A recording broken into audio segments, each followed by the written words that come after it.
Hello दोस्तों, नमस्कार। आज का टॉपिक है डर। डर यानी कि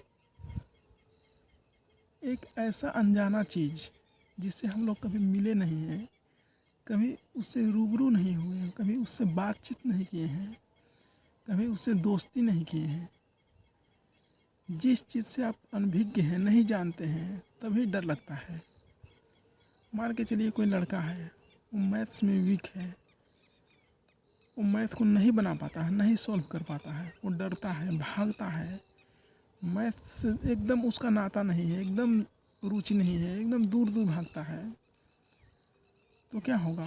वो वीक हो जाएगा, कमज़ोर पड़ जाएगा। जैसे मान के चलिए हम लोग एक्सरसाइज नहीं करेंगे, कोई भी चीज़ का प्रैक्टिस नहीं करेंगे, अभ्यास नहीं करेंगे, वो क्या होगा? कमज़ोर होगा, वीक होगा। उसी तरह से वहाँ से जन्म लेता है डर।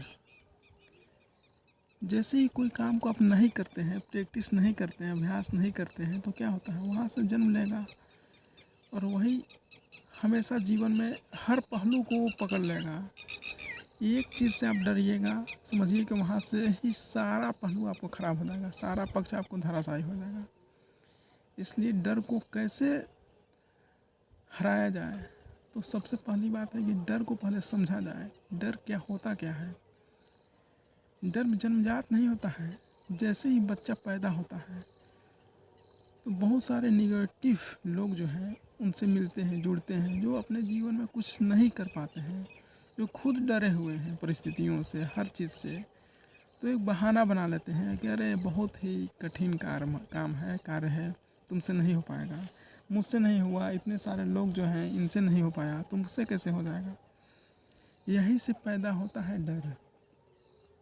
लोग आपके माइंड में बैठा देते हैं कि ये चीज़ से, अंधेरे से डर लगता है, या नदी में मत जाओ, डूब जाओगे। तो वहीं से डर पैदा होता है। डर को हम लोग समझ गए। अब इसको कैसे मिटाया जाए? इसको मिटाने के लिए सबसे पहला उपाय है इसे फेस करना, इससे दोस्ती बढ़ाना। जैसे कैसे मैथ्स से थोड़ा सा दोस्ती बढ़ाते हैं। होता क्या है, बहुत सारे जितने सारे लोग हैं मैथ का जो वैज्ञानिक हो गए, मैथ का जो प्रकांड विद्वान हो गए, उनसे जुड़ते हैं, उनका जीवन को समझते हैं कि इनके जीवन में क्या हुआ जो इनसे मैथ में इतना रुचि बढ़ गया। तो मैथ के बारे में दिन भर चर्चा करते हैं। जैसे जैसे आप खोते जाते हैं, डूबते जाते हैं, गहन चिंतन करने लगते हैं, तो वैसे वैसे आप अपने आत्म विकास करने लगते हैं, उसमें रुचि लेने लगते हैं। आपका जीवन एकदम मैथमय हो जाता है, एकदम उसी में आप दिन रात सोते जागते वही चीज़ करते हैं। फिर धीरे धीरे वो रम जाता है। बार बार प्रैक्टिस करते करते करते करते अभ्यास, एक दिन आप नहीं करिएगा तो आपको लगेगा अरे यार आज कुछ मिस हो गया, आज मैं नहीं कर पाया, कुछ गलती हो गया। इस तरह से आप सोचिएगा। ऐसे ही जीवन का निर्माण होता है। पहले उससे दोस्ती करिए, उससे दूर दूर मत भागिए, उससे जितना ज़्यादा लगाव होगा उतने अच्छा रहेगा। इसलिए डर का भगाने का एक ही उपाय है कि बस फेस करिए, सामना करिए, उससे रुचि बढ़ाइए, फिर देखिए मज़ा ही मज़ा है।